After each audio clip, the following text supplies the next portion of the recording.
بسم اللہ الرحمن الرحیم۔ اللہ کے نام سے شروع جو نہایت مہربان رحم والا۔ نحمده ونصلي ونسلم على رسوله الكريم اما بعد فاعوذ بالله من الشيطان الرجيم بسم الله الرحمن الرحيم ان الله وملائكته يصلون على النبي يا ايها الذين امنوا صلوا عليه وسلموا تسليما اللهم صل على سيدنا ومولانا محمد معدن الجود والكرم وآله وبارك وسلم۔ اللہ کے رسول صلی اللہ تعالیٰ علیہ وسلم کے سلسلہ نسب سے حضرت آدم علیہ السلام سے لے کر حضرت نوح علیہ السلام تک آپ نے تفصیل کے ساتھ سماعت فرمایا۔ حضرت نوح علیہ السلام کی وفات کا وقت جب قریب آیا تو آپ نے اپنے بیٹوں میں سے حضرت سام کو اپنا نائب مقرر فرمایا۔ حضرت نوح علیہ السلام کے بیٹے حضرت سام، طوفان کے وقت حضرت سام کی عمر 98 سال تھی۔ 98 سال کے آپ تھے۔ اپنے والد حضرت نوح علیہ السلام کی وفات کے بعد ذمہ دار اقوال کے مطابق 350 سال مزید زندگانی پائی۔ 98 سال کی عمر تھی اور وفات کے بعد 350 سال اور آپ کی زندگی، اس طرح 448 سال کی آپ کی مکمل عمر ہوئی۔ حضرت نوح علیہ السلام نے جب ان کو بلایا، وفات کے قریب نائب مقرر فرمایا، اس وقت حضرت نوح علیہ السلام نے نصیحت فرمائی، ارشاد فرمایا، اے بیٹے سام، میں تمہیں 2 باتیں کرنے اور 2 چیزوں سے پرہیز کرنے کا حکم دیتا ہوں۔ 2 چیزیں کرنی ہیں اور 2 چیزوں سے بچنا ہے۔ جن باتوں کے نہ کرنے کا حکم کرتا ہوں وہ امور شرک سے متعلق ہے، جن سے بچنا نہایت ضروری ہے۔ فرمایا کہ بارگاہ الہی میں شرک سے احتراز کریں۔ اللہ ہم سب کو شرک سے محفوظ رکھے۔ جس کے دل میں رائی کے دانے کے برابر بھی شرک ہوگا وہ جنت میں داخل نہیں ہو سکے گا۔ اس لیے شرک سے ہمیشہ بچتے رہنا۔ تو شرک سے بچنے کی آپ نے تلقین فرمائی۔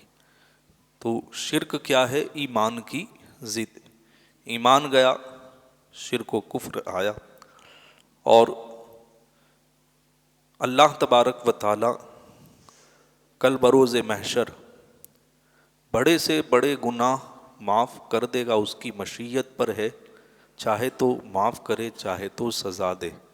لیکن کفر اور شرک ایسے گناہ ہیں کہ اللہ تبارک و تعالیٰ نے قرآن میں یہ کہہ دیا ہے کہ یہ جو ہے گناہ معاف نہیں ہوں گے، ہرگز نہیں ہوں گے۔ اس لیے سلامتی اس میں ہے کہ بندہ کفر اور شرک کیے بغیر ایمان کے ساتھ دنیا سے رخصت ہو جائے۔ ایمان لے کر کے جانا یہی سب سے بڑی کامیابی ہے۔ اور یہ کم ہوگا کہ جب ہم زندگی میں اپنے ایمان کی فکر کریں گے۔ اگر ہم نے اپنے ایمان کی فکر ہی نہ کی تو پھر اندیشہ ہے کہ ہم لاپرواہی برتیں اور پتہ نہیں ہمارا ایمان، نور ایمان کب ہم سے خارج ہو گیا اور ہم ایمان سے محروم ہو گئے۔ اور آج کل ایسے بہت سے ذرائع جو ہمارے قریب ہیں بلکہ ہمارے گھروں میں گھس چکے ہیں، کہ جو ہمیں کفر اور شرک کی دہلیز پر لے جاتے ہیں۔ ان میں اکثر فلمیں اور گانے کہ جن کے ڈائیلاگ ایسے ہوتے ہیں، اشعار ایسے ہوتے ہیں کہ ہمیں ان کا انجام نہیں معلوم ہوتا، اور وہ ہمیں کفر و شرک میں مبتلا کر دیتے ہیں۔ اس لیے ہمیں خود بھی اور اپنی اولاد کو بھی ان سب چیزوں سے بچانا ہے، کیونکہ یہ نصیحت حضرت نوح علیہ السلام کر رہے ہیں، جن کی عمر سب سے زیادہ ہوئی۔ آپ نے پچھلے درس میں یہ سماعت کیا، تو بڑی طویل عمر کا تجربہ آپ نصیحت میں اب بیان کر رہے ہیں۔ اللہ کے نبی ہیں، اگر طویل عمر نہ بھی پائی ہوتی تو نبی کا تجربہ بہت بڑا ہوتا ہے، اور پھر طویل عمر کے بعد عام آدمی کا تجربہ بھی بہت زیادہ قوی ہو جاتا ہے، تو پھر ایک نبی کا تجربہ، یہ تو کیا کہنے۔ تو حضرت نوح علیہ السلام نے یہ نصیحت اپنے بیٹے کو فرمائی، ہم بھی ان کی اولاد میں ہیں، تو آدم ثانی ان کو کہا گیا ہے، تو ہم تک بھی یہ جو ہے پہنچ رہی ہے نصیحت کہ ہم بھی ان چیزوں سے احتراز کریں، کیونکہ شیطان آخر دم تک ہار نہیں مانے گا۔ بس اس نے ٹھان لی ہے کہ میں اولاد آدم کا ایمان ختم کر کے رہوں گا۔ وَلَا تَجِدُوا أَكْثَرَهُمْ شَاكِرِينَ، اللہ کو چیلنج اس نے کیا ہے کہ تو تیرے اکثر بندوں کو شاکر نہیں پائے گا۔ تو شیطان کا چیلنج ہے، اور اسی لیے وہ آخری دم تک کوشش کرتا رہتا ہے۔ جب انسان کی موت کا وقت قریب آتا ہے، اب یہی وقت ہوتا ہے ایمان کو سنبھالنے کا، اور موت کے وقت ظاہر سی بات ہے کہ نزع کی تکلیف کتنی زیادہ تکلیف، سب سے بڑی تکلیف آپ اگر زندگی میں کہہ سکتے ہیں تو وہ نزع کی تکلیف ہے، اور اس وقت فیصلہ ہمارے ہاتھ میں ہوتا ہے۔ اگر ہمارے سر میں بھی درد ہو تو ہم غلط فیصلہ کر لیتے ہیں، اور ایسے وقت میں شیطان آتا ہے۔ ہمارے والد کا اگر پہلے انتقال ہو چکا ہے تو والد کی شکل میں آتا ہے اور کہتا ہے کہ میں مسلمان ہو کر کے مرا تو مجھے جہنم میں جانا پڑا، تو مسلمان ہو کر مت مرنا، عیسائی مذہب اختیار کر لے، اسی میں نجات ہے۔ یہ کون کہتا ہے؟ شیطان۔ کس کی شکل میں آیا؟ ہمارے مرحوم باپ کی شکل میں آیا۔ اب سوچیں ایسے وقت میں فیصلہ کرنا کہ مرحوم باپ کی شکل میں شیطان آ کر کے وہ ہار نہیں مان رہا ہے، آخر وقت میں بھی مرحوم ماں کی شکل میں آ کر کے آپ کو بہکائے گا، جس سے آپ کو بہت زیادہ محبت تھی، آپ کا دوست، آپ کا قریبی رشتہ دار، پڑوسی، جس سے آپ کو زیادہ لگاؤ تھا، جس کی باتیں آپ زیادہ سنتے تھے، جس کو آپ بہت زیادہ عقل مند، دانشور مانتے تھے، ایسے کی شکل میں آئے گا اور کہے گا میں تو برباد ہو گیا، اسلام کے ساتھ مرا، تم ایسی غلطی مت کرنا، یہودی مذہب اختیار کر لو۔ اب ایسے وقت میں اگر کسی نے اس کی بات مان لی اور اسلام سے پھر گیا تو سب سے بڑی دولت یہی ہے۔ ایمان لے کر کے جائیں گے تبھی کامیابی ہے، ورنہ سب ختم، سب ختم، ہمیشہ ہمیشہ کے لیے جہنم میں رہنا پڑے گا، جنت کا تصور بھی نہیں کر سکتے۔ اس لیے ہمیں دنیا میں فکر کرنی چاہیے، ہمیشہ دعا کرتے رہنا چاہیے کہ مولا ایمان کی دولت دی ہے تو اس کی حفاظت فرما اور خاتمہ ایمان پر نصیب فرما، یہ ہمیشہ ہمیں دعا کرتے رہنا چاہیے۔ دوسری چیز آپ نے فرمایا، دو چیزوں سے بچنے کا حکم دیا، پہلی چیز شرک، دوسری چیز آپ نے فرمایا تکبر سے احتراز کرو، تکبر ہرگز مت کرنا۔ تکبر ہے کیا؟ خود کو بڑا سمجھنا، دوسروں کو کمتر سمجھنا۔ یہ تکبر ہے، میں بڑا ہوں یہ چھوٹا ہے۔ تو ہمارے دل میں کبھی یہ نہیں آنا چاہیے، کسی کو کمتر ہمیں نہیں سمجھنا چاہیے۔ تو تکبر کے بارے میں بھی اللہ کے رسول کی حدیث ہے کہ جس کے دل میں رائی کے برابر بھی تکبر ہوگا وہ جنت میں داخل نہیں ہو سکے گا۔ مطلب کیا ہے کہ تکبر کی سزا پا کر کے پھر جنت میں جائے گا، یا پھر اللہ کی عبادت سے تکبر جیسا کہ شیطان نے کیا، اور وہ ابا واستکبر وکان من الکافرین، اللہ کی عبادت سے تکبر کہ کوئی یہ گھمنڈ کرے کہ میں کسی کے سامنے نہ جھکوں، نماز نہ پڑھوں، اللہ کے سامنے بھی نہ جھکوں، اس طرح اگر کسی نے نماز کا انکار کیا تو وہ کافر ہو جائے گا۔ تو تکبر یہ بہت بری بلا ہے، اور اسی تکبر کی وجہ سے دنیا میں سب سے پہلا گناہ ہوا، کائنات میں سب سے پہلا جو گناہ ہوا ہے تکبر کی وجہ سے، وہ ابلیس نے کیا، ابا واستکبر۔ فرمایا حضرت نوح علیہ السلام نے تکبر سے بچنا، کیونکہ بہشت میں داخلے سے روکنے کا یہ بہت بڑا سبب ہے، جنت میں جانے سے یہ چیز روکے گی، جس کے دل میں تکبر ہے وہ جنت میں نہیں جا پائے گا۔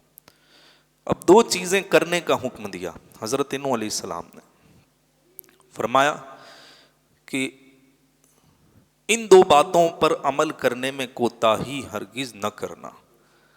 پہلی، کلمہ لا الہ الا اللہ کہنے میں کوتاہی نہ کرنا۔ اب ان کے لیے کلمہ حضرت نوح علیہ السلام والا تھا، ہمارے لیے کلمہ جو ہے لا الہ الا اللہ محمد الرسول اللہ صلی اللہ تعالیٰ علیہ وسلم ہے، تو اس کو پڑھتے رہنا چاہیے۔ حضرت نوح علیہ السلام نے فرمایا کہ جو اس پر مداومت کرتا ہے، مداومت کا مطلب ہمیشگی، بار بار اس کو پڑھتے رہنا، وہ تمام مقامات کو پیچھے چھوڑتا ہوا مقام قرب تک چلا جاتا ہے، اللہ کے قریب چلا جاتا ہے، اس کو مرتبہ مل جاتا ہے اللہ کی بارگاہ میں، اور وہی اس کی منزل ہوتی ہے۔ اس کی قدر و منزلت کا اندازہ اس سے کیا جا سکتا ہے کہ اگر اس کلمے کو ترازو کے ایک پلے میں رکھیں اور دوسرے پلے میں آسمان و زمین کے طبق رکھے جائیں تو کلمہ شریف کا حصہ آسمان و زمین پر بھاری ہو جائے گا۔ اس لیے اس کلمہ شریف کا ہمیں ورد کرتے رہنا چاہیے۔ تو یہ کلمہ بڑا پیارا ہے، اس کو پڑھتے رہیں، اور اس کی فضیلت میں نے قلم کا جب میں نے بیان کیا تھا تب بھی بیان کی تھی کہ یہ کلمہ کتنی برکتوں والا ہے۔ دوسرے نمبر پر جس چیز کے کرنے میں کوتاہی نہیں کرنی ہے، فرمایا دوسری بات یہ کہ کلمہ سبحان اللہ و بحمدہ کی مداومت کرتے رہنا، سبحان اللہ و بحمدہ کثرت سے پڑھتے رہنا۔ اس کا فائدہ کیا ہے؟ فرمایا کہ مخلوق کے لیے اس سے بہتر دعا کوئی نہیں، اس سے بہتر دعا کوئی نہیں، اور فراخی رزق کے لیے اس سے بہتر کوئی وظیفہ نہیں۔ رزق میں برکت ہم چاہتے ہی ہیں، تو فرمایا کہ فراخی رزق، رزق کو بڑھانے کے لیے اس سے بہتر کوئی وظیفہ نہیں۔ تو سبحان اللہ و بحمدہ، اور حدیث پاک میں بھی آتا ہے کہ ایک صحابی حضور صلی اللہ تعالیٰ علیہ وسلم کی بارگاہ میں حاضر ہوئے، عرض کیا یا رسول اللہ روزی کی بڑی تنگی ہے، کوئی وظیفہ عنایت فرما دے۔ اللہ کے رسول صلی اللہ تعالیٰ علیہ وسلم نے انہیں فرمایا کہ سبحان اللہ و بحمدہ سبحان اللہ العظیم و بحمدہ استغفر اللہ، یہ فجر میں 100 مرتبہ پڑھ لیا کرو۔ انہوں نے پڑھنا شروع کیا، اور چند دنوں کے بعد ملے، اللہ کے رسول صلی اللہ تعالیٰ علیہ وسلم نے فرمایا کیا حال ہے؟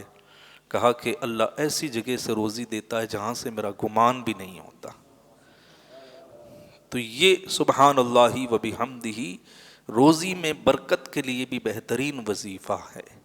اور بخاری شریف کی جو آخری حدیث ہے کلمتان حبیبتان الی الرحمن ثقیلتان علی المیزان، کہ دو کلمے اللہ کو بہت پیارے ہیں۔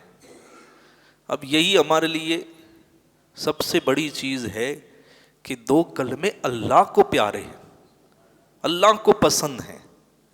اب اس کی اگر کوئی اور فضیلت ہم نہ بھی سنیں تو اتنی فضیلت کافی ہے کہ ہمارا رب ان دو کلموں کو پسند کرتا ہے، ہمیں روزی دینے والا، ہمیں وجود دینے والا، ہمارے اوپر کرم فرمانے والا، کائنات کو پیدا فرمانے والا، سب سے زیادہ طاقتور، اس کو یہ دو کلمے پسند ہیں، جس کو راضی کرنا ہماری زندگی کا مقصد ہے، اس کو یہ کلمے پسند ہیں، تو پھر ہمیں وہ کلمے ضرور پڑھنے چاہیے۔ فرمایا کہ یہ دو کلمے اللہ کو پسند ہیں، خفیفتان علی اللسان، زبان پر بڑے آسان ہیں، ثقیلتان علی المیزان، لیکن یہ میزان پر جہاں ترازو ہوگا اس پلے پر رکھا جائے گا یہ بہت بھاری ہوں گے۔ زبان پر تو بڑے آسان ہیں، میزان پر بڑے بھاری ہوں گے۔ وہ کیا ہے؟ سبحان اللہ و بحمدہ سبحان اللہ العظیم۔ یہ دو کلمے کتنے پیارے کلمے ہیں یہ، تو ان کو یاد کر لیجئے اور ان کا ورد کرتے رہیے، دنیا بھی آپ کی سنور جائے گی اور آخرت بھی انشاءاللہ سنور جائے گی۔ اللہ تبارک و تعالی حضرت نوح علیہ السلام کی اس نصیحت پر ہم سب کو عمل کرنے کی توفیق عطا فرمائے۔ السلام علیکم ورحمۃ اللہ وبرکاتہ۔